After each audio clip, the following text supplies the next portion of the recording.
Hey, we are Group 1 and you're about to see how to optimize a beam in the best way possible. To begin with, we have to clarify the given conditions. These are: the material to be used must be PLA.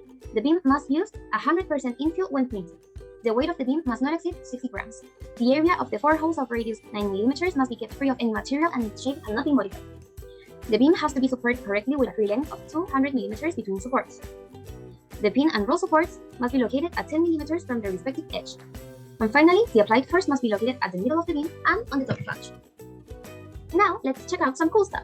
As mentioned before, the material used is PLA. This material has the following properties that were essential when predicting the behavior of the beam. In first place, the density of PLA is equal to 1.24 grams per centimeter squared. Then, its Young modulus is approximately 2000 megapascals that was estimated in a previous assignment. And finally, its Poisson modulus is equal to 0.25. So, you must be wondering how we model this beam. First of all, we model it in a 2D model for simplicity. Then, we use isoparametric elements to guarantee numerical consistency and convergence.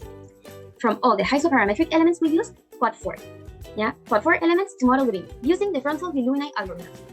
Here, you can check out the initial geometry in 3D and the mesh beam in 2D.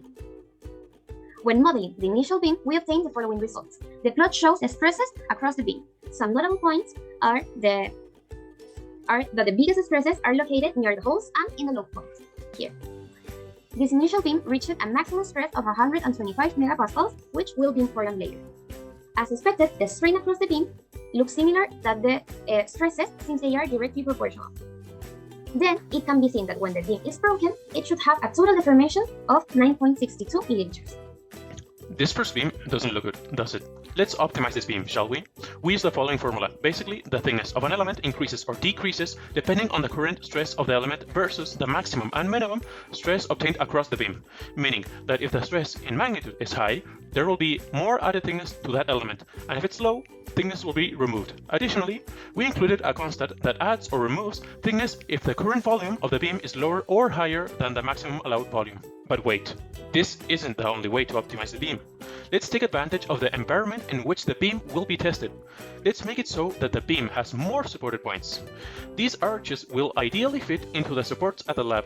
So what are you guys waiting for? Follow me and let's code this in.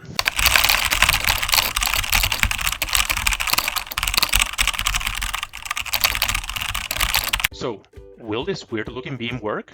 Let's see, when doing 30 iterations to this beam, we can see that the stress can quickly converge at a maximum nodal stress of 67 megapascals and maximum element stress of 50 megapascals. You might notice that we iterated with a lower volume. This is because we noted that when smoothing the beam, there is added mass to said beam. Here, we can see that we successfully made the 3D model of the optimized beam. This optimized beam has very low stresses across the beam. The only notable point is the low point. It's very likely it will be break only at that location. As mentioned before, since the strain is proportional to stress, the plot looks basically the same. Finally, we can see that this optimized beam has a total deformation of 4.55 millimeters. With these results, let's make some predictions. Since the original beam that was tested had a maximum nodal stress of 126 and maximum element stress of 102, we compared it with our results. This basically told us that our optimized beam should resist about double the force of the initial beam, meaning that our beam should resist around 4076 newtons and its deformations should be close to 4.55 millimeters. Let's go and check how our first test works out. Enemy spotted. Wow, that beam exploded, right? In the video, we could see that the beam failed exactly at the predicted point. But wait, something went terribly wrong. Our beam didn't weigh 60 grams, it weighed 6.6 grams less.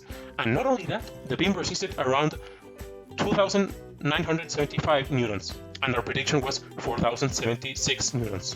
Hopefully, this was due to the lack of weight, because if it's not, it means that all our modeling was incorrect.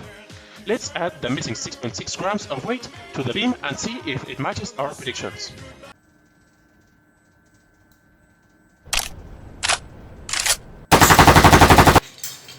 Winner, winner, chicken dinner. Our beam weighed 60 grams on the dot and it performed perfectly. It supported almost twice as much as the initial beam and the beam was displaced a bit more than it should have, but it's okay. The important thing to note is that using the finite element method, we could predict in a very precise way the behavior of a 3D beam using 2D modeling.